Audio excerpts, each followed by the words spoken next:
So আমরা এই ভিডিওতে আরেকবার রিভিউ করবো আমরা যা শিখেছি। সেটা হচ্ছে আমি যদি একটা ভেরিয়েবল নেই লেট এজ, এর মধ্যে আমি হচ্ছে 20 দিলাম, আর হচ্ছে আমি এখানে টাইপটা বলে দেবো, যেহেতু এটা টাইপ স্ক্রিপ্টের সুবিধা আছে আমি বলে দেবো সেটা হচ্ছে নাম্বার। সিমিলারলি আমি হচ্ছে আরেকটা ভেরিয়েবল নিতে পারি, সেটা হচ্ছে লেট নেম, আমি এখানে বলে দেবো যেটা হচ্ছে স্ট্রিং টাইপের, তারপর হচ্ছে দিলাম হচ্ছে সাবি। আর যেখানে নেম নিচে সমস্যা করতেছে আমি নেম পারসন এরকম একটা দিয়ে দিলাম। এটা এত ইম্পর্টেন্ট ফ্যাক্টর না আমাদের আজকের জন্য। আমরা এইভাবে কিন্তু ডিক্লেয়ার করে দিতে পারি যে টাইপটা। আমি সিমিলারলি বলতে পারি লেট হচ্ছে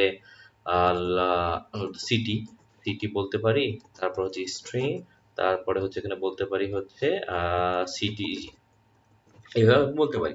এখন যেটা ইম্পর্টেন্ট বিষয় সেটা হচ্ছে যদি কোনো কারণে আমি হচ্ছে এগুলো সরাই দিই, যে স্ট্রিং টাইপস্ক্রিপ্টে দেখি কি হয়, এইটা যদি আমি সরাই নিই, যে এই পার্টগুলো আমি সরাই নিই, আমি হচ্ছে নর্মাল যেভাবে জাভাস্ক্রিপ্টে করতাম আমি সেইভাবে করি। So আমি হচ্ছে এই জাস্ট নর্মাল যেভাবে জাভাস্ক্রিপ্টে করতাম আমি সেই ওয়েতে হচ্ছে আমি নিয়ে যাচ্ছি। আমি হচ্ছে যে ওই ওয়েতে নিয়ে যাচ্ছি। এখানে মজার বিষয় যেটা আমরা দেখবো সেটা হচ্ছে যে আমি যদি এখানে মাউসটা নেই, সে কিন্তু অলরেডি বলে দিচ্ছে যে এজটা কিন্তু নাম্বার, মানে সে নিজের নলেজ দিয়ে কিন্তু বলতেছে যে এটা হচ্ছে নাম্বার টাইপের, এটা হচ্ছে স্ট্রিং টাইপের, এটা হচ্ছে স্ট্রিং টাইপের।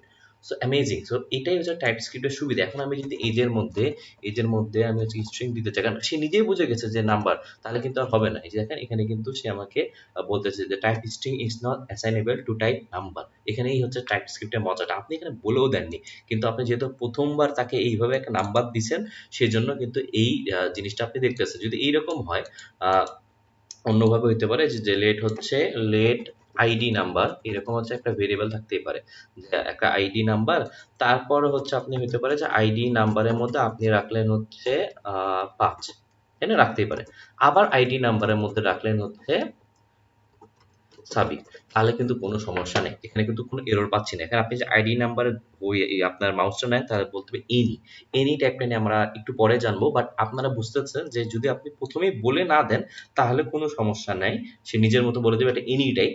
বাট যদি আপনি নিজেকে বলে দেন যে আচ্ছা এই যে এজটা কিন্তু 20, পরে আপনি এজের মধ্যে আপনি এই যে এরকম হ্যান ত্যান কিছু দিতে পারবেন না। এজের মধ্যে আপনি সিটি বা 20 এইভাবে আপনি আর ইউজ করতে পারবেন না, কারণ আপনি প্রথমেই বলে দিয়েছেন। সো টাইপস্ক্রিপ্ট যখন আমরা ইউজ করবো তখন আমরা বেস্ট ওয়ে হচ্ছে আমরা দিয়ে দিব, বাট টাইপস্ক্রিপ্ট যদি আমরা নাও দিই তাহলে সে হচ্ছে নিজ ওয়েতে বুঝে যাবে। আমরা পরের ভিডিও দেখবো যে এনি টাইপটা আসলে কি।